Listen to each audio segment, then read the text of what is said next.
Tá dando para me ouvir atrás aí? De boa? Tá baixo? Tá bom? As crianças podem ir para as salinhas, só lembrando aos papais, deixa as crianças lá e venham para cá. Nosso espaço está bem limitado, não dá para ficar ninguém além dos professores nas salinhas, tá certo? E também os irmãos aqui da igreja local, se caso precisar dar espaço para algum visitante, você me ajuda aí? Hoje nós estamos com um espaço bem apertado. Todo mundo olha ali para a construção, né? Já querendo ir para lá, para dentro, está mais perto do que longe, né? Daqui a pouquinho nós vamos estar nos reunindo ali, se Deus assim permitir, está mais perto do que longe, graças a Deus. Irmãos, abram suas Bíblias em Josué, texto que foi lido, eu vou focar mais no versículo 15, Josué 24. Nós vamos hoje estudar mais o versículo 15, vou pegar um pouco do contexto. Tá bom. Josué 24, nós vamos estudar o versículo 15, tá? O tema qual nós estamos estudando nessa manhã, pensando no contexto familiar, é uma resolução familiar, ou seja, uma decisão familiar. E eu quero um pouco mais de atenção, porque talvez nessa manhã os meus irmãos amados, homens, talvez vocês vão ser um pouco mais feridos, mas não por mim, espero que pela palavra de Deus. E que vocês não saiam daqui apenas feridos, mas dispostos, assim como Josué, tomar uma decisão de serem, de fato, homens que cuidam das suas famílias, tá? Então, vamos manter o máximo possível de atenção. Isso não quer dizer que as mulheres e as crianças vão ficar de fora do texto, claro que não. E até mesmo aqueles que não são casados ainda, sejam homens ou mulheres, aí criança, vocês podem aprender as verdades das Escrituras desde agora, né? Para quando vocês chegarem no momento de casar, de escolher um cônjuge, vocês já saberem um pouco mais algumas coisas que muitos de nós não sabíamos quando casamos, né? Então, vocês são privilegiados, crianças jovens, vocês são privilegiados de estarem ouvindo muitas coisas que eu não sei, não posso dizer se é a maioria, mas uma grande parte de nós não aprendeu antes de casar, né? Pensa comigo, imagina um faroleiro, né? Faroleiro é um homem que é responsável pelo farol de um determinado lugar aonde direciona navios. Pensa, imagina comigo um homem que passou a sua vida toda nessa função, direcionando navios, direcionando tripulações e diversos navios pequenos, barcos menores, que eram direcionados para aquele farol, para que não se perdessem. E imagina esse homem já chegando na sua velhice, ele adoece gravemente, sabendo que aqueles navios dependiam da luz, daquela luz que ele sempre colocava lá, para que não colidisse contra as rochas. Ele se preocupa e ele então decide chamar os seus filhos e ele fala para os seus filhos: eu não posso subir os degraus hoje. A provisão do óleo e a manutenção das chamas agora são responsabilidade de vocês. Se a luz apagar, os lares serão destruídos no mar. Porque ali, por mais que você olhe apenas tripulantes que são pescadores, marinheiros, mas tem famílias representadas. Aqueles jovens, então, entendem a responsabilidade deles diante daquele farol, que não era apenas o emprego do seu pai, mas que era uma missão de proteção e de resgate, né, por assim dizer. Muitos, pensando no contexto que vamos estudar hoje, muitos pais, líderes de família, têm sido grande exemplo em garantir que o farol e a provisão material funcione, né? Vamos pensar no farol espiritual da sua família, não no farol espiritual da família, perdão. São pais que trabalham duro, patas, mas espiritualmente as lâmpadas dos seus lares espirituais estão apagadas. Seus filhos estão naufragando no meio das rochas. Seja por meio do secularismo, das ideologias mundanas, do ateísmo e coisas diversas que esse mundo tem oferecido. muitos filhos, infelizmente, filhos de servos de Deus, estão naufragando nessas perdições, ou seja, nessas rochas que trazem essa destruição. Josué aqui, nesse texto, ele está no final da sua vida. Depois de passar por toda aquela história de substituir, né, lembra da história? De passar por aqueles desafios, de destruir, entrar naquelas terras, de as muralhas de Jericó, enfim, tudo aquilo, ele chegou no final agora da sua vida. E ele então chama o povo e olha especialmente para a sua própria casa e decide fazer uma resolução ou tomar uma decisão. Ele não deixaria que as suas famílias, o farol espiritual da sua família fosse apagado. Ele toma essa decisão. Então, o trecho que a gente leu, deixa eu reler só o versículo 15, Josué ele diz assim, diante daquela decisão que ele está tomando, ele fala, mas se vocês quiserem servir, mas se vocês não querem servir o Senhor, escolham hoje a quem vocês vão servir. Se os deuses a quem os pais de vocês serviram, do outro lado do Eufrates, ou os deuses dos amorreus, em cuja terra vocês estão morando. Eu e a minha casa serviremos ao Senhor. Vamos orar. Senhor, nos ajude, Pai, enquanto estamos estudando aqui nesse primeiro momento sobre uma decisão familiar. Eu peço especialmente pelos meus irmãos, os líderes dos lares, que a tua palavra possa ir de encontro aos seus corações hoje. Peço também às que muitas vezes têm lutado para até mesmo criar os seus filhos praticamente sozinhas. Algumas delas, Senhor Deus, muitas vezes encorajadas, mas que essa manhã a tua palavra, como o Senhor diz lá no Salmo 19, versículo 7, que a lei do Senhor é perfeita e restaura a alma. Que hoje a tua palavra possa restaurar almas, mentes que estão desencorajadas aqui nessa manhã, Senhor. Ajude com que os meus irmãos e irmãs possam sair daqui hoje decididos, assim como Josué, tomar uma decisão de lutar pelas suas famílias espiritualmente. Que a tua palavra, Deus, possa ferir os nossos corações de forma a nos levar a sairmos daqui, Senhor Deus, não da mesma forma que entramos, mas dispostos a cuidar das nossas famílias. Nos ajude, Deus, em nome de Jesus. Amém. O texto ao qual nós estamos estudando, a grande ideia desse trecho, se eu puder resumir em uma frase, é o seguinte: o discipulado começa quando a adoração ao Senhor se torna a prioridade da casa. Não adianta você falar de discipulado no lar, você pode ensinar qualquer coisa, mas se a adoração ao Senhor não for prioridade na sua casa, você não está discipulando a sua família. E é o que nós vamos entender hoje aqui. Josué está aqui próximo da morte, como eu já falei. Está em Siquém, em uma cerimônia, como nós vemos aí, de renovação da aliança, coisa que Deus faz frequentemente aqui nesses primeiros livros da Bíblia, com Moisés, no Pentateuco, né? Diversas e diversas vezes, Deus vem lá renovar a sua aliança com o povo, diz, se vocês fizerem isso, eu vou fazer isso. Se vocês não fizerem isso, eu não faço isso, né? Então, sempre tem, nas renovações de aliança, sempre tem escolhas e consequências, sejam boas ou ruins, né? E mais uma vez aqui, como nós lemos, né, Marina e Alex leram aqui o contexto inteiro, nós vimos que da mesma forma aqui, se eles decidissem adorar o Senhor, tinham consequência. Se da mesma forma escolhessem não adorar o Senhor, também já tinha consequências para isso, né? Então ele coloca o povo diante de uma decisão difícil. Josué não fica neutro aqui diante dessa decisão. Ele simplesmente chega aqui, coloca o povo diante, digamos, do canto da parede e chama eles a tomar uma decisão. Então, nós vamos hoje olhar qual é essa resolução familiar. E eu quero encorajar vocês aqui em 4 pontos de como deve ser uma família discipuladora, que é o tema a qual nós estamos colocando o tema geral nesse mês da família.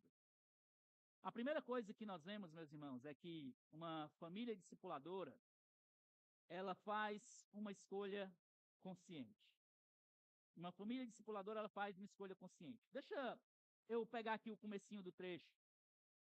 Josué ele começa, depois de chamar aquele povo a temer o Senhor, ele coloca aqui o povo diante de uma encruzilhada negativa, vamos dizer assim, né? Preste atenção no que ele diz no comecinho, ele diz, versículo 15, mas se vocês não quiserem servir ao Senhor, isso aqui é interessante, porque não é simplesmente uma questão de, se vocês não quiserem servir ao Senhor, deixa para lá. Não é isso. O texto aqui, a tradução literalmente é: se vocês se for mal aos olhos de vocês, ou se vocês acham mal aos seus olhos servir ao Senhor, ele está dizendo isso, né? Que é tipo, se você não escolher temer o Senhor, é porque literalmente diante dos seus olhos vocês estão achando mal, ou seja, é uma coisa ruim servir a Deus. Não significa simplesmente se vocês não quiserem. Se vocês não quiserem, tudo bem. Não. O que ele está dizendo aqui, o que Josué está dizendo é: se vocês consideram inadequado servir ao Senhor. Aqui parece meio que uma ironia da parte de Josué. Depois de eles verem tudo que Deus fez, tudo que Deus fez por aquele povo, desde a retirada do povo lá do Egito, chegar onde eles chegaram, e agora eles decidirem não servir ao Senhor, é meio que uma forma de ingratidão e até mesmo de maldade. Por isso que ele está dizendo, se parece mal, talvez algumas versões de vocês traga essa tradução. Se parece mal aos olhos de vocês servirem ao Senhor, é que ele está dizendo, talvez de fato vocês já fizeram uma escolha. Né? Então ele começa logo colocando o povo aqui de contra a parede. Josué está confrontando aqui a apatia espiritual daquele povo. Se servir ao Senhor parece um fardo ou algo sem valor para vocês, eles deveriam escolher a quem eles deveriam seguir. E o que Josué está dizendo aqui, antes de tudo, é que a neutralidade nesse caso não existe. No momento em que uma casa não tem Deus, o Senhor, como nós vamos ver mais para frente, uma casa não tem Deus como prioridade, naturalmente, consequentemente, ele está dizendo que outro Deus está reinando ali. E, obviamente, não existe outro Deus, é um falso Deus, e nós sabemos aí muito bem quem está por trás desses falsos deuses. O inimigo do povo de Deus, Satanás, que odeia a família. Então, a partir do momento em que uma família decide não trazer o Senhor para dentro da sua casa, eles estão dizendo literalmente, em outras palavras, mesmo sem falar nada, é que eles estão fazendo outra escolha. E aqui, então, diante disso, ele chama o povo, né? Versículo 15 diz, mas se vocês não querem servir o Senhor, aí depois ele vai dizer, escolham hoje. Escolhei aqui é uma ordem, é um imperativo, ele está dizendo assim, vocês precisam tomar uma decisão. Vocês não podem ficar simplesmente parado e achar que as coisas vão caminhar bem na sua vida e no meio do povo. A escolha de Josué, como nós vamos ver no decorrer do trecho, é que quando ele escolhe tomar uma decisão dentro da sua casa, isso vai afetar todos os ramos daquela sociedade. O povo de Israel dependia primariamente da decisão que eles faziam dentro de casa. Se eles escolhessem Deus dentro de casa, Deus continuaria abençoando o seu povo. Se ele não escolhesse, Deus traria maldição sobre o seu povo. Por isso que ele diz, escolham. É literalmente aqui, essa palavra também pode ser traduzida até como experimente hoje. Experimente hoje é uma decisão. Se ele está dizendo que se nós estamos num contexto de aliança, ele está dizendo assim, escolham. Vocês podem tomar uma decisão de entrar nessa aliança ou não. Porque isso vão ter consequências para vocês. Se vocês escolhem positivamente, tem consequências. É duro. Servir ao Senhor não é fácil. Mas também não escolher, aqui não existe neutralidade. Ou você escolhe um lado, ou você escolhe o outro. E aí é onde nós vemos também a urgência, né? Escolham hoje. Escolham hoje. Essa palavra aqui aparece diversas vezes lá no livro de Deuteronômio, quando Moisés está repetindo a lei, e ela geralmente aparece como contexto de urgência. Hoje, se ouvirem a voz do Senhor. Hoje, se fizerem isso. Hoje, sempre no contexto de algo urgente. Não é simplesmente qualquer escolha. A fidelidade, ao pensar, especialmente no contexto familiar, ela não pode ser adiada. Pensa vocês aí, né, que nós fazemos planos diversos. Amanhã nós vamos trabalhar. Muitos de vocês já têm a sua agenda programada da semana inteira e talvez até do mês inteiro. E a sua empresa, às vezes, vai esperar. E se você conseguir, né, organizar tudo direitinho, vai fazer. Mas agora pensa na questão da sua família. os seus filhos, a sua esposa, aqueles que te rodeiam, eles não podem esperar para amanhã, para essa escolha ser feita amanhã. E aqui é interessante pensar, especialmente em nós, homens. Quero apontar a espada para mim, que eu fui muito ferido também quando estava preparando essa mensagem. Nós que somos maridos, pais, nós nunca poderemos escolher discipular as nossas famílias, nossas esposas, nossos filhos, quando sobrar tempo. Como eu vi essa semana uma frase muito interessante, que escolhas implicam em significado, né? É o que o pastor Tiago, né, começa muito, costuma dizer nas aulas de hermenêutica, né? Toda escolha implica um significado. Qualquer escolha que você faz em um texto, ela vai implicar um significado qualquer. Da mesma forma, pode ser errado, pode ser certo. Então, toda escolha que você faz implica um significado. Da mesma forma, aqui no contexto da família, escolhas implicam significado. Quando você decide discipular a sua família, isso tem um significado diretamente, que aquilo para você é algo prioritário, é algo ao qual você dá valor. Da mesma forma, quando é o contrário, que o discipulado na sua família se torna algo que não é prioritário, isso também tem um significado. Porque o seu trabalho, os estudos, qualquer outra coisa é prioridade, e a sua família não. Se você não coloca discipulado na sua família como prioridade, isso comunica algo, mesmo que você não fale nada. Interessante isso. O Luizinho hoje estava falando aqui na EBD, né? De o quanto os nossos filhos muitas vezes observam a nós e a gente nem acha que eles estão observando. Como é que a gente sabe disso? Quando eles replicam o que nós vemos, o que vem em nós. Eles replicam o que nós falamos, o que nós muitas vezes demonstramos, a forma como nós nos comunicamos. Então, isso também, se você pensar no contexto de discipulado, quando não discipulamos as nossas famílias, estamos dizendo que existem coisas com maior prioridade do que a nossa família. É por isso que não há neutralidade nessa escolha. Ou você segue ao Senhor, ou seguirá outros deuses. E se queremos ter uma família discipuladora, nós precisamos fazer as escolhas corretas. E essa escolha correta envolve rejeitar os deuses da atualidade, que é o que nós vamos ver, o que Josué chama o povo aqui a fazer, né? O meu ponto 2 aqui, voltei, né? Uma família discipuladora rejeita os ídolos da cultura. Vê o que ele diz aqui, ó. Escolham hoje a quem vocês vão servir. Ele chama o povo a fazer uma escolha e não é uma escolha qualquer. Quem é que vocês vão servir? A quem vocês vão servir? A quem servireis? Essa ideia de servir aqui não é simplesmente de fazer acender uma vela ali para o Deus, né? Não é somente isso, não é de fazer um tipo de oração. Aqui é a ideia de dedicação. É servir, é trabalhar, prestar culto, obedecer. É viver como servo de fato. Então ele está dizendo a quem vocês vão dedicar esforço. Aqui significa muito mais do que você vir aqui e dizer assim, nós adoramos ao Senhor, a nossa família. Como é que vocês adoram ao Senhor? Todo domingo eu estou com a minha família na igreja. Toda quarta-feira a minha família vem para o culto de oração. Preciso dizer uma coisa para vocês, meus irmãos, que é dura, mas é realidade. Isso é religiosidade. Isso não é prestar culto. Se você só dedica tempo a Deus, nos dias que você está aqui, num EBD, no culto, na quarta-feira, e o resto da semana sua família não sabe nada de Deus, não vê nada de Deus na sua vida, você é um religioso.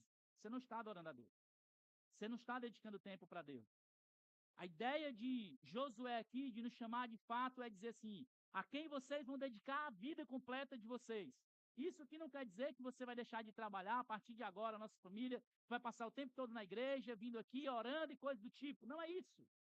É a ideia de que qualquer coisa que vocês fazem, tudo que vocês se dedicam, até mesmo no seu trabalho, a sua família está como prioridade nessa equação. Eu vou trabalhar agora, começar de manhã, vou chegar à noite, se sobrar um tempinho, eu vou ali pegar os meus filhos mortos de cansado, eles vão ter que aguentar, porque foi o tempo que sobrou, e eu vou ali fazer uma oração com eles e eu cuidei espiritualmente da minha família. Isso não é cuidado espiritual, meus irmãos. O que Josué está dizendo, algo aqui para nós, chamando a nossa atenção, é que cuidar da família envolve nós gastarmos a nossa vida com esforço, de fato, como se nós estivéssemos trabalhando para ganhá-lo, para cuidar deles, para estruturar. Meu irmão, a minha família depende espiritual das minhas escolhas. Nós precisamos pensar isso. E aí, Josué aqui dá duas opções para o povo. Primeiro, vocês querem servir a quem? Os deuses a quem os pais de vocês serviram? E aqui, possivelmente, alguns de vocês vão ver que, inconscientemente, muitas vezes nós replicamos o que os nossos pais faziam. As formas como as nossas famílias viviam. Muitas vezes de forma religiosa, né? Meus pais podiam brigar dentro de casa falando palavrão. Eu brigo dentro de casa só levantando a voz, mas a gente não fala palavrão. Né? Os meus pais, eles gostavam de ser enganadores. Eu não sou enganador, só não faço as coisas como deveria. A gente romantiza as coisas. E acaba que aqui estamos fazendo a mesma coisa, como o povo estava ali caminhando. Ele está dizendo, e aí, vocês vão voltar lá para o Egito, servir os deuses que os pais de vocês serviram? E aí também, quando os pais deles chegaram naquela região de Siquém, ele dá a segunda opção. Vocês querem servir aos deuses dos amorreus? E aqui podemos pensar, os deuses da cultura. Aquelas situações de idolatria, sacrifício, até mesmo de filhos, e eu tenho Deus aqui, o meu Senhor, mas eu ofereço um sacrifíciozinho ali para um Deus dos amorreus. Eles estavam vivendo na terra dos amorreus. Em outras palavras, ele está chamando, Josué está chamando aqueles irmãos, vocês seguirão a Deus, Yahvé, o único Deus, ou vocês seguirão a cultura? E a gente vai até pensar, pastor, mas eu não sou idólatra, né? Eu não vivo naquela época de Deus. Mas deixa eu falar um negócio para você. Isso aqui parece perfeitamente com os nossos dias.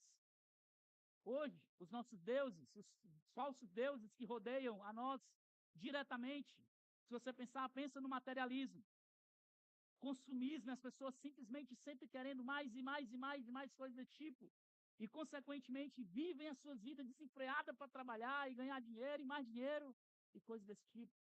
Pensa na questão de uma sexualidade desenfreada, uma sociedade que só muitas vezes olha a tudo com um olhar imoral, sujo. O entretenimento, quanto tempo o povo gasta, eu vou colocar nós como crentes, você gasta nas redes sociais. Quanto tempo nós gastamos com coisas que muitas vezes até são legais e são boas, mas que não trazem proveito algum. Pensa na questão de sucesso, a qual as pessoas estão tentando, trabalhando para aquela velha ilusão, para ter uma instabilidade financeira, estabilidade essa que nunca chega. Basta você ver o Elon Musk, né? Ele está buscando a estabilidade financeira dele até hoje, é o homem mais rico do mundo. E não para de querer. E é o tempo inteiro, e querendo mais, e querendo mais. E colocando, muitas vezes, carreira e qualquer coisa acima da família. E preste atenção no que eu digo. Sexualidade não é uma coisa ruim. Foi o mundo que depravou. Dinheiro não é uma coisa ruim. Foi o mundo que, infelizmente, e o pecado, né, a desgraça do pecado que tem deturpado. Se pensar em entretenimento não é uma coisa ruim. Deus não nos chamou para sermos pessoas carrancudas. Nós podemos ser felizes. É um fruto do Espírito, a alegria. Todas essas coisas. Você ter uma empresa de sucesso, uma carreira de sucesso, isso não é problema nenhum. O problema é quando isso se torna acima daquilo que é prioritário. Josué, então, deixa posta essas duas opções aqui. Os deuses antigos dos seus pais, os deuses da cultura, dos amorreus da atualidade, eles poderiam seguir esse caminho. No entanto, ele não para por aí. Ele tinha uma opção diferente. E essa escolha, ela começaria pelo lar. Lembra que ele diz, escolham hoje a quem vocês querem servir. Ou seja, a quem vocês vão dedicar as suas vidas. E aí ele continua, né, meu ponto 3. Uma família discipuladora segue a liderança espiritual no lar. Aí ele fala então, eu e a minha casa, porém. Josué aqui ele não começa dizendo, olha, eu e os meus líderes espirituais, aqueles que me rodeiam, aqueles que estão servindo ao povo na adoração. Ele não começa assim. ele começa chamando a responsabilidade para ele em dizer, eu e a minha casa. Josué não diz simplesmente uma escolha individualista. Cada um de vocês decide o que vocês querem fazer da vida e aí nós vamos avançar. Não. A decisão começa, a escolha começa por dentro de casa. Ele fala como aquele que é o responsável da sua casa. Ele não fala como alguém autoritário. Não é alguém aqui que está dizendo a casa é minha, eu vou fazer o que eu quiser. Não é isso. Pelo contrário, ele assume uma responsabilidade espiritual, reconhecendo que é Deus quem dá essa responsabilidade para nós. Por isso que eu falei, principalmente nós homens. Deus, na hora que acontece a queda, quem inicia lá a conversa com a serpente é Eva. Mas na hora que Deus vai procurar, Deus procura Adão. E do mesmo, eu acredito que ali está intrínseco um princípio. E um dia todos nós prestaremos conta de como cuidamos da nossa família espiritualmente. Todos nós. E isso me faz tremer todas as vezes, né? Eu lembro do texto de 1 Pedro, capítulo... Abra aí sua Bíblia para você deixar isso marcado, tá? Se seu marido não tiver com a Bíblia aí, você abre a Bíblia dele e marca para ele, tá bom, irmão? 1 Pedro.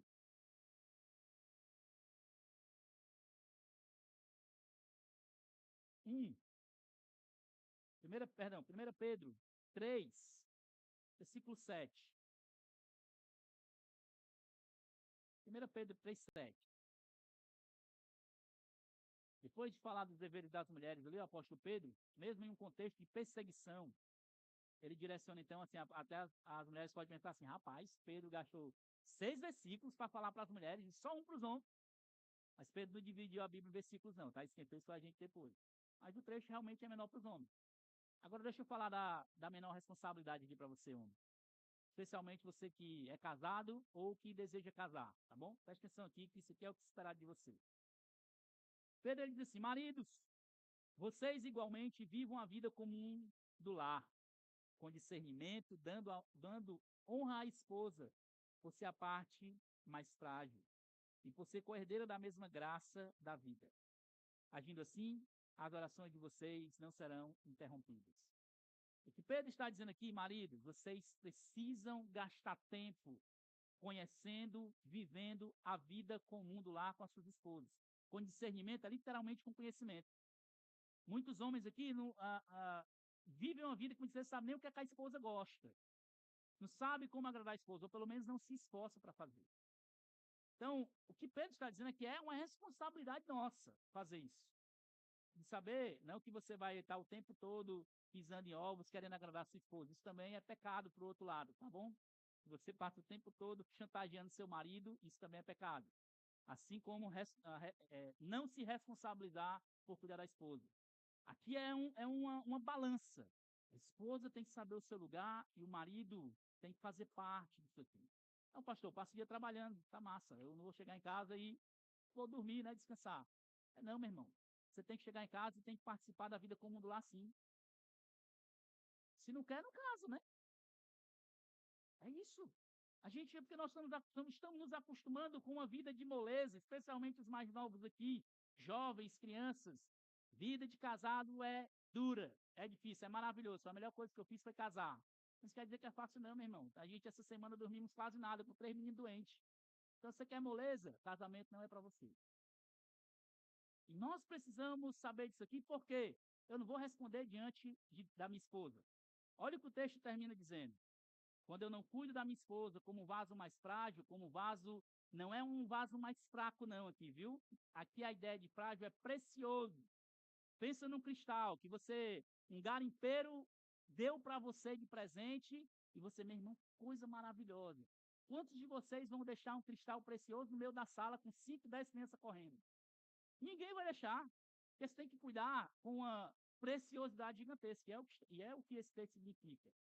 Aqui a parte mais frágil é preciosa, como herdeira, né? Como ele vai dizer aqui, como co-herdeira da mesma graça da vida. A ideia de que a mulher não é abaixo de homem nenhum, mas nós temos a responsabilidade de cuidar dela como vaso precioso. E aí, olha como esse trecho termina aqui. Eu não sei vocês aí, meus irmãos, mas para mim esse texto sempre me dá um tremelique nas pernas. Diz assim: agindo assim, as orações de vocês não serão interrompidas. Com a inferência contrária, se eu não ajo assim, o que é que acontece? Deus não escuta as minhas orações. A ideia aqui é tipo, não é que Deus vai deixar de me ver. Sabe o que esse texto significa? Dá uma ideia de que Deus vira o rosto para você. Já é ruim, né? Ter gente assim, às vezes você está falando e a pessoa meio que se fazendo de doida, né? É ruim, né? Não? Você está falando sozinho. Agora imagina com Deus. Tu está orando, pedindo qualquer coisa para o Senhor e Deus assim, tipo, meu irmão, nem te escuta. É isso aqui que é a realidade. Quando nós não cuidamos das nossas esposas como o Senhor manda, porque Ele tem autoridade para isso, o Senhor vira o rosto para nós. Isso é duro, né? E aí você às vezes diz assim, rapaz, eu estou orando ao Senhor por isso. Mas você não faz o básico de cuidar da sua esposa. Vai orar, vai morrer de orar. E Deus não está te ouvindo. Os meus irmãos homens, um encorajamento para vocês. Muita atenção aqui. Aqui é onde está o segredo para qualquer família, igreja e sociedade se manter de pé. Voltando lá para o trecho de Josué. A sua responsabilidade, cuidar, solidificar os lares, as esposas, os filhos.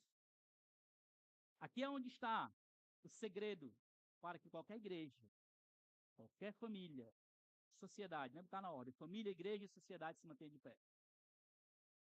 Liderança espiritual no lar. Sem isso, tudo é um fracasso. Pare de ensinar a nova geração para você ver uma coisa. A igreja vai se manter de pé porque o Senhor disse que faria, mas ela vai fazer com muito sofrimento. Quer ver uma coisa? Olha o que está acontecendo na Europa, o berço da reforma protestante. As famílias estão sendo destruídas lá. O cristianismo agora é visto como algo antiquado. Ideologias destruindo famílias. Jovens que olham para o cristianismo como algo ruim. A Europa está acabada. Nós estamos tendo que fazer o efeito reverso agora, de enviar missionários para lá. Domingo o Breno estava aqui, indo para uma parte da Europa lá, porque está acabada. Precisando de missionário. Por quê? Onde foi que eles falharam? Na família. A Europa cresceu, muitos empregos, faculdades surgindo, vamos mandar os nossos filhos para a faculdade, eles precisam crescer, precisam ganhar dinheiro, e os seminários cada vez mais se esvaziando na época. O berço da reforma protestante hoje está lá. A igreja está lá, se mantendo de pé, mas caminhando com dores. Da mesma forma, nós estamos vendo isso no Brasil. O cristianismo cresce no Brasil, e hoje já diz que o cristianismo evangélico é igual ao catolicismo. Mas na realidade se mostra o contrário. Cada vez mais crente enrolão, dá péssimo testemunho, homens que não cuidam bem das suas esposas, não sabem ser amorosos, divórcio explodindo. Como é que o cristianismo está aumentando? Me diz uma coisa. Existe isso. Aqui está o problema. Um bocado de gente que se casa, aí não sabe como cuidar dos seus lares. Não vou dizer todos os dias, mas toda semana eu recebo alguém para aconselhar que não sabe cuidar do seu lar, da sua família. Não somente daqui da igreja, mas alguns pastores me pedem ajuda, e quando eu posso, eu ajudo alguns casais. Mas é uma tristeza perguntar, rapaz, quanto tempo tu tem com a tua família de discipular, de ensinar, de ler pelo menos um texto bíblico que vocês refletiram? Não existe, não tem, pastor. A família se acaba. Às vezes até se segura, né? Se segura. Mas dizer que tem uma família ali estruturada na palavra de Deus não existe. Nós precisamos, meus irmãos, tomar uma decisão, assim como Josué fez aqui. Ele disse, se eu e a minha casa, e aí é onde nós vemos o verbo de novo, né? Serviremos ao Senhor. Nos dedicaremos, gastaremos nossas forças, nossos esforços. Vocês têm sim que sair para trabalhar, nós temos sim que trazer sustento para dentro de casa. É a verdade isso. Mas também nós temos que gastar esforço como prioridade dos nossos lares serem solidificados na rocha que é Cristo. Aqui o verbo está no tempo imperfeito, no hebraico, que indica uma ação contínua. Não é a ideia de que Hoje eu vou discipular minha família. Aí serve para o mês todinho de julho. Não é isso. É uma ação contínua. Eu preciso estar constantemente cuidando da minha família. Eu preciso estar constantemente gastando tempo ensinando aos meus filhos, à minha esposa, ou até mesmo, talvez, você que ainda não tem filho, pode pegar alguém do lado e, digamos, vou adotar aqui alguma pessoa para eu cuidar como se fosse um filho. É possível de a gente fazer isso também como família. E não é simplesmente uma coisa assim, nós vamos para o culto. Nós vamos para o culto, domingo, e vamos adorar o Senhor. Nós vamos para o culto, quarta-feira, e vamos adorar o Senhor. Não é simplesmente isso. É a nossa casa, que é a ideia de ele dizer assim, nossa casa estará servindo, gastando tempo, sendo estruturada e solidificada na palavra do Senhor. E aqui é onde nós focamos o nosso assunto discipulado, né? A resolução de Josué não é apenas uma coisa que ele está falando de forma momentânea. Não é algo assim, falando sem pensar. Não é isso. É um projeto de vida contínuo. Ele está se decidindo, dizer assim, eu vou gastar a minha vida, eu vou gastar tempo e esforço para cuidar e discipular minha família. Isso aqui é a essência do discipulado. Primeiro de tudo, discipulado é uma decisão de ambos os lados. De alguém da família tomar a decisão de fazer isso, e espero que sejam os esposos, e aqueles que estão na família acompanharem o líder. Nós vamos juntos. Para o discipulado, é para crescer junto, quando nós vamos gastar tempo e esforço juntos para que isso possa acontecer. Donald Whitney, ele disse uma coisa, esse autor escreveu um livro muito legal sobre disciplinas espirituais, e ele diz assim, se Deus confiou filhos aos pais, ele também lhes confiou a responsabilidade de conduzi-los nos caminhos da piedade. Ele não apenas deu filhos para vocês, ele não apenas deu uma esposa para vocês, ele deu responsabilidades de conduzi-los no caminho da piedade. E alguns podem dizer, pastor, mas eu não tenho filho ainda, mas isso aqui você pode aprender desde agora. Deus não vai te dar filho simplesmente para que você ache legal e tenha aumentando a família. Mas é para que você possa conduzi-los no caminho da piedade. Não sei quantos de vocês lembram do irmão Abdullah, que esteve aqui, né, ano passado. Ano passado, né? Foi ano passado, Renan? Acho que foi. O Abdullah, ele veio aqui e ele falou algo muito interessante sobre a questão do discipulado com os muçulmanos, né? Que ele fala assim, ele disse algo para mim assim, interessante. Pastor, eu vou dizer uma coisa para você. Nós, crentes, não amamos os nossos filhos. Por quê, Abdullah? Se nós amássemos, nós gastaríamos tempo fazendo algo prioritário, que era levando eles ao caminho do Senhor. Ele disse assim, os muçulmanos, eles não simplesmente jogam o Alcorão para os seus filhos. Eles caminham. Os meninos ali chegam na idade de 10 anos, eles já sabem praticamente as coisas basilares do Islã. E aí você pega o seu filho, que com 10 anos, 23, sabe nem João 3,16. Como é que esse menino vai resistir ao secularismo? Aí a culpa é de quem? Rapaz, nós precisamos fazer mais programação, pastor, na igreja para esses jovens. Nós precisamos botar mais um tempo aí de comunhão. Meu irmão, se você passa a semana toda e discipula seus filhos, a igreja vai fazer em 2 horas. Não existe isso. É aqui aonde está a questão. Nós precisamos gastar tempo e esforço, uma decisão com toda a nossa força de dizer, eu vou gastar tempo cuidando da espiritualidade do meu lar. E aqui Josué não está fazendo uma promessa desvairida de que você discipular os seus filhos, eles vão ser salvos. Essa não é uma promessa. Quem salva é Deus. Quem salva e convence o homem do pecado, da justiça e do juízo é o Espírito Santo. Mas o que Josué está dizendo é que talvez eu não controle os resultados, mas a responsabilidade de direcionar a minha família, o ensino da minha família, dar o exemplo, direcionar o culto no lar, direcionar a obediência, essa responsabilidade é minha. E eu vou fazer o que eu posso. Se os meus filhos vão chegar lá na frente e desobedecer, aí eu vou ter as minhas mãos limpas e a minha consciência tranquila que estou fazendo o que eu posso. Nós temos que assumir a responsabilidade de fazer o nosso papel. Os resultados não é o que Deus requer de nós. O que Deus requer de mim e de você é fidelidade, obediência. O resultado não é conosco. Não é uma responsabilidade dos pais converter os filhos, infelizmente. mas é uma responsabilidade dos pais discipular, né? Nós vemos isso em Efésios capítulo 6, versículo 4, que o apóstolo Paulo diz: vocês, pais, não provoquem seus filhos a ira, mas tratem de criá-los na disciplina e na admoestação do Senhor. Essa é a responsabilidade dos pais. Da mesma forma, também, em Provérbios 22, 6, um texto tão conhecido, ele diz: ensina a criança no caminho em que deve andar, ainda quando for velho, não se desviará dele. Aqui é interessante que não é simplesmente ensinar o caminho. Ei, vai lá. Ó, o caminho é esse aqui, é no caminho. É a ideia de você ir com a criança. É ensinar ele ele ou ela, qual é o caminho. Nós vamos juntos. Lembra de Deuteronômio 6, né? Que diz por onde, quando você está sentado, vamos ver daqui a pouco esse trecho. Onde você está sentado, caminhando na sua casa, nos umbrais da porta, é ensinando no caminho. É junto. Essa é a nossa responsabilidade. O discipulado, meus irmãos, é bem mais que um legado de bens materiais.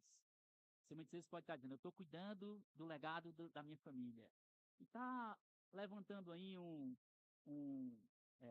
uma herança material. Até na última semana, né, o tema que nós vamos estudar, o pastor Timóteo, se Deus quiser, já vai estar aqui, ele vai ensinar, deixando herança e não herança. Parece meio contraditório, né? Mas ele vai explicar isso aí. Deixando herança e não apenas uma herança, né? Não apenas uma herança qualquer. Discipulado não é apenas você deixar bens materiais. Não é você achar que a sua família está bem, tudo beleza. Discipulado é quando você aponta a sua família para uma opção diferente do mundo. Josué seguirá com a sua família para uma opção diferente. Ele diz, eu e a minha casa serviremos. E aí nós temos o meu último tópico aqui, que ele diz que eu e a minha casa serviremos ao Senhor. Uma família discipuladora persiste em servir ao Senhor. Aqui é a ideia de constância. Não é simplesmente servir a qualquer um, mas é o Senhor. Não é você achar que pode deixar legado para a sua família financeiro, herança, coisas desse tipo, mas é uma herança espiritual. Deuteronômio 6, 4 ao 7, Moisés chamando a atenção do povo ali no último momento também de sua vida, né? Moisés está aqui nos últimos momentos e ele está preocupado de que o povo de Israel seja lembrado. É literalmente o que significa Deuteronômio, né? Deutero, segunda, nomos, lei. É a segunda lei. É como se fosse uma repetição da lei, o que é mais importante. E ele chama o povo aqui a algo muito interessante. Deuteronômio 6, versículo 4 ao 7, ele diz: escute, ó Israel, ou ouve, ó Israel. O Senhor nosso Deus é o único Senhor. Portanto, ame o Senhor, seu Deus, de todo o seu coração, de toda a sua alma, com toda a sua força. Estas palavras que hoje lhe ordeno estarão no seu coração. Você as inculcará a seus filhos, e delas falará quando estiver sentado em sua casa, andando pelo caminho, ao deitar-se e ao levantar-se. Moisés está dizendo, existe só um Senhor. Vocês precisam amar esse único Senhor, com todo o seu coração, sua alma, com toda a sua força. Primeiro de tudo aqui que ele diz, né? Os pais têm que amar ao Senhor. Não adianta você dizer para o seu filho aquela ideia de que faça o que eu digo, mas não faça o que eu faço. Já viu isso aí? Isso aí é balela, meu irmão. Faça o que eu digo, mas não faça o que eu faço. Não existe isso aí, não. Seus filhos vão sim fazer o que você faz. Pode esperar. Pode esperar que vão fazer. Vocês têm que dar um bom exemplo e dizer para os seus filhos, faça o que eu digo e faça também o que eu faço. Essa tem que ser a realidade. É como Paulo disse lá em 1 Coríntios 11, versículo 1. Sejam meus imitadores como eu sou de Cristo. Se você é um servo de Deus, se você demonstra Cristo na sua casa, você não tem por que estar alertando seus filhos de não fazer o que você faz. Isso é até vergonhoso para crente dizer, meus filhos não têm que fazer o que eu faço, né? É desculpa. Nós temos que, com a graça de Deus, com o temor ao Senhor, assumir a nossa responsabilidade de sermos servos que demonstram o exemplo de Cristo e de nós vamos ter o Senhor como exemplo nesse lar e os nossos filhos vão fazer o que nós falamos e o que nós vivemos. Tem que ser assim. E aí o texto até diz, né, essas palavras que hoje lhe ordeno estarão no seu coração. Ele diz, você as inculcará aos seus filhos. Essa palavra inculcará, você já viu eu acho que em português não tem uma palavra para o barulho do martelo batendo, né? Tem aquele barulhinho, né? Que faz um barulhinho quando bate no ferro. Se nós pudéssemos colocar uma palavra para aquilo ali, é encucar, no hebraico. É o barulho do martelo batendo na pedra. É a repetição. Você está repetindo, e às vezes o filho fica, mas de novo, e é isso mesmo. Inculcará é repetir, e repetir, e repetir, e repetir a mesma coisa dentro do lar. Nós não temos novidades, nem precisamos de novidades. A palavra de Deus nos tem tudo o que nós precisamos para viver uma vida de piedade. Não preciso de revelação exterior, eu não preciso de revelação externa, eu não preciso que Deus fale comigo por meio de qualquer outra coisa. Quer que Deus fale com você? Abra a Bíblia, leia a Bíblia. Se quer que Deus fale com você em voz alta, leia a Bíblia em voz alta, né? E aí Deus fala com você. É simples. Josué estava assumindo o compromisso e chamando todos juntos com ele para assumir essa responsabilidade junto, levarem suas famílias a adorar ao Senhor. Ao fazer isso, eles estavam decididos a rejeitar todos os outros deuses. Lembra da escolha? Você escolhe uma coisa, você rejeita todas as outras. Você escolhe adorar o Senhor, rejeite os outros falsos deuses. Talvez você, de forma consciente ou inconsciente, tenha muitas vezes adorado a outros deuses dentro do seu lar. É só meu trabalho, pastor. É só mais um compromisso. É só mais um tempinho na rede social. É só mais um tempo na escola. É só mais isso, mais aquilo, aquilo outro. Todas essas coisas, mais uma vez, parecem ser boas. E são boas. Mas se estão competindo e tirando o seu tempo com a sua família, eu preciso dizer algo para vocês com muito amor no meu coração, mas ao mesmo tempo com a dureza que requer. Você tem altares levantados na sua casa que não é a única Deus. Essas coisas estão competindo com a adoração, o discipulado, o cuidado da sua família. Existem altares no seu coração e no seu lar que não é a única Deus.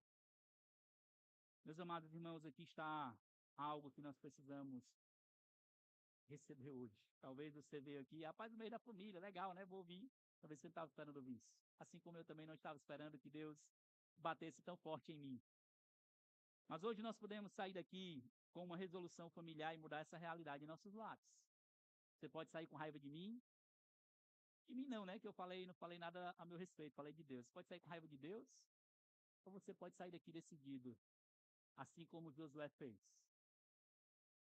Você precisa de uma família forte, e você produzirá uma igreja forte, consequentemente, você produzirá uma sociedade forte, quando você escolher. Eu e a minha casa serviremos ao Senhor, dedicaremos tempo, nos esforçaremos, batalharemos por ter uma família. Muito interessante nesse mesmo caminho.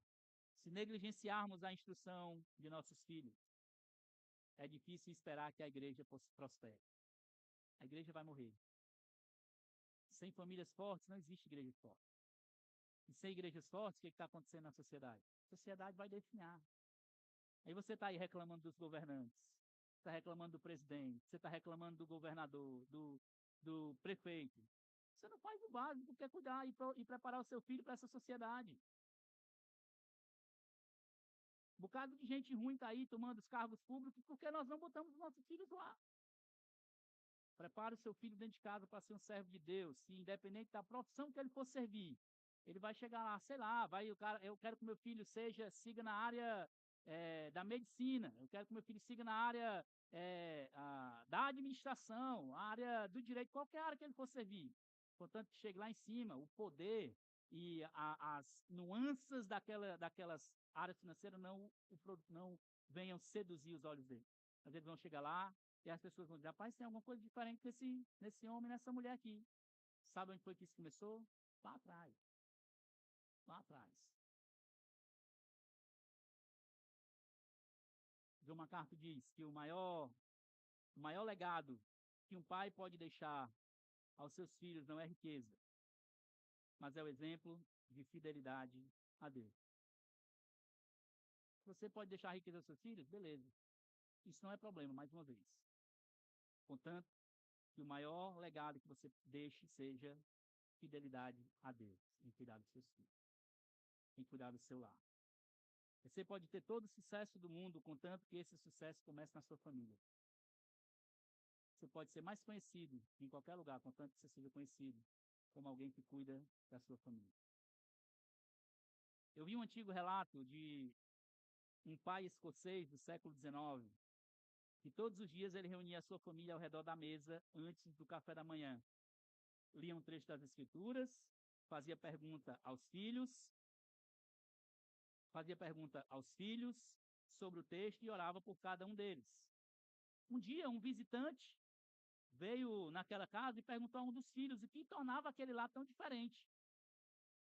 Aí um menino respondeu: o meu pai fala conosco sobre Deus como se ele realmente morasse aqui. O meu pai fala de Deus como se Deus realmente morasse nessa casa. Não é simplesmente passar algo assim, vamos orar aqui na correria, orar, Senhor, obrigado por esse café da manhã aí. Corre, foi-se embora. Não, meu pai fala de Deus como se realmente Deus morasse aqui na nossa casa. Essa é a essência, meus irmãos, de pensar no alicerce familiar.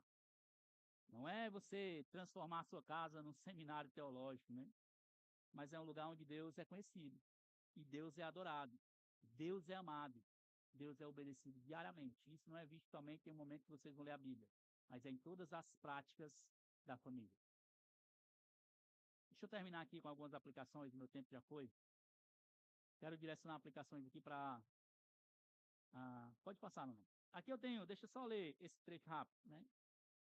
Lembrando aí do trecho de 2 Timóteo 1,5, né? Que Timóteo, ele foi muito encorajado pela forma como ele foi ensinado na infância, lembra disso?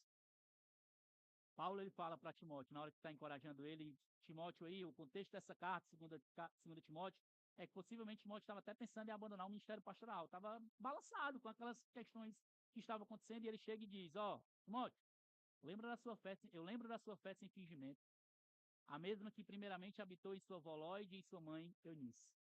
Lá no final, já indo para o capítulo 4, aquele trecho tão conhecido do versículo 15, 2 Timóteo 3,15, ele diz, e desde a infância você conhece as sagradas letras que podem torná-lo sábio para a salvação.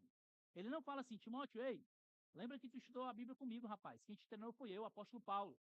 Ele olha lá para trás e diz assim, você conhece a infância, essas verdades desde quando você era criança, você conhece a Bíblia.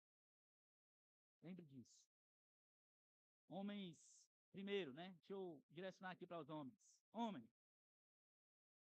traga um alimento espiritual para o seu lar e não apenas o alimento financeiro. Você pode trabalhar 8 a 10 horas para alimentar fisicamente a sua família, seus filhos, a sua esposa. A minha pergunta para você é: quanto tempo você dedica para alimentar primeiramente a sua alma e a alma da sua família? Você sai de casa muito cedo, vai trabalhar, às vezes volta ali no final da tarde ou muitas vezes à noite, gasta um bocado de tempo para alimentar seus filhos. Isso é louvável. Isso é louvável, isso não é problema. O grande problema é quanto tempo você está gastando para alimentar primeiramente a sua alma. Lembra que Moisés fala lá, nós precisamos primariamente nós amar o Senhor nosso Deus com todo o nosso coração, com toda a nossa alma, com toda a nossa força. Quanto tempo você tem gastado para cuidar primeiramente da sua alma? E depois também da alma dos seus filhos e da sua esposa. Lembra que os seus filhos não são robôs ambulantes. Aí tem uma alma, tem uma eternidade. E vocês têm a responsabilidade de transmitir isso para eles. Responsabilidade grande, né? As mulheres também, as irmãs, esposas, ou que vão ser mães ou esposas ainda, primeiro também eu queria encorajá-los. Seja uma guia, né? Um guia para sua família. Em que sentido?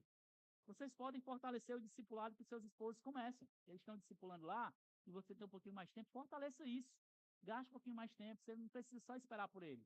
Ele tem que liderar, mas você também tem essa responsabilidade. Lembra lá de Eunice e de Lloyd, que fizeram com Timóteo? Você também pode fazer isso. Você também, eu sei também que tem algumas irmãs que são mães solteiras ou que o esposo tem desobedecido ao Senhor. Você também pode batalhar e não desistir do seu lar. Se o seu esposo está desobedecendo, não está liderando o seu lar como Deus requer, ore por ele, gaste tempo orando, gaste tempo diante do Senhor pedindo que Deus trabalhe no coração dele. Chame o seu esposo, não fique apenas esperando. Você pode ser uma auxiliadora idônea e dizer, meu filho, nós precisamos, você está falhando nisso. E os homens precisam de humildade. Se você está falhando de fato, louve ao Senhor pela sua esposa. E fica com raiva, não, eu sei o que eu tenho que fazer, mulher, não precisa estar me lembrando, coisa desse tipo. Não fique, não.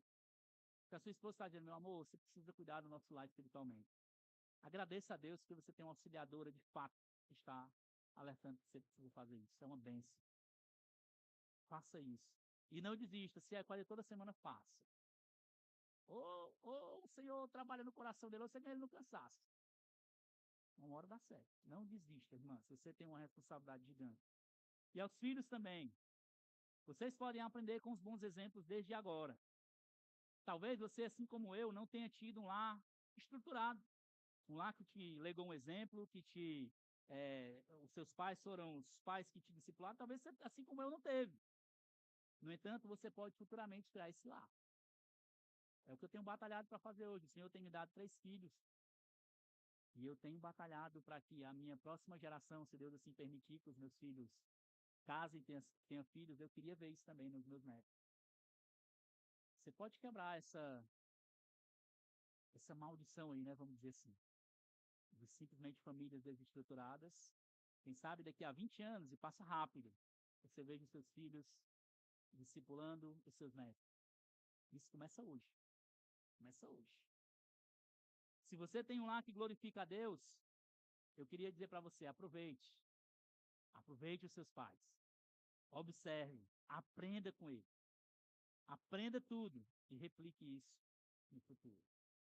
Eu queria, meus irmãos, que vocês saíssem daqui hoje com essa resolução, decididos a adorarem ao Senhor com toda a sua força e decidido que Deus vai ser o Senhor da sua casa. Você pode até gastar tempo trabalhando, fazendo o que quer que seja, mas talvez hoje pode ser um marco na sua vida. De você dizer, a partir de hoje, eu e a minha casa serviremos ao Senhor. Não é só ir no culto, não é só viver uma vida religiosa, mas é dedicar tempo e esforço para servir ao Senhor. Vamos orar. Senhor, obrigado pela tua palavra. Obrigado pelo confronto que o Senhor trouxe, especialmente para nós, homens. Eu peço que o Senhor me ajude, primariamente, Senhor Deus, a cuidar da minha família, a cuidar da minha esposa, dos meus filhos. Ao mesmo tempo, o Senhor encoraje os meus irmãos aqui tomarem uma resolução, a saírem daqui, Deus, e colocarem, a partir de hoje, não é nem amanhã, hoje mesmo, a prioridade de cuidar dos seus lares. Aprender a dizer não para algumas outras coisas e dizer sim para o Senhor. Ó Deus, que essa geração que está crescendo possa ter essa resolução também, seja crianças que aqui estão ouvindo, adolescentes, jovens, possam já colocar no seu coração que vão querer ter um lar, uma família, um casamento que glorifique ao Senhor. Mesmo que não tenham tido um casamento, uma família exemplar, mas eles decidam fazer diferente nas suas casas. As irmãs, irmãos, as crianças, filhos possam ser encorajados pela tua palavra. Que esse mês da família, Senhor Deus, seja um mês de restauração de lares. Um mês onde nós vamos decidir como igreja trazer o Senhor para o centro das nossas casas. E assim, com famílias fortes, nós teremos uma igreja forte. E, consequentemente, nós afetaremos essa sociedade de forma saudável. E vidas serão transformadas para a tua glória. Eu te peço e te agradeço por isso, em nome de Jesus. Amém.